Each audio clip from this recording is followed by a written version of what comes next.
Hi. I wanted to get this video out real quick to say I'm going to be buying and building my own desktop computer. I've already bought all but two of the major parts.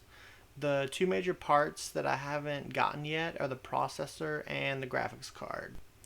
I was originally planning on getting an AMD Ryzen 5 3600 CPU and AMD Radeon 5600 XT GPU. I've heard that there's supposed to be some major announcements, at least by AMD, in or by September. This is June. I'm going to try to wait till September or whenever the announcements are this year to decide whether I want to go ahead and get the parts I was originally planning on getting or whether I should get something else, perhaps something new.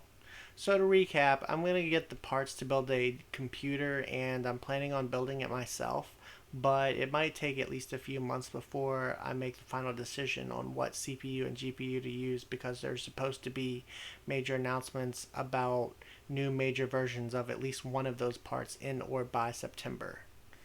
Bye!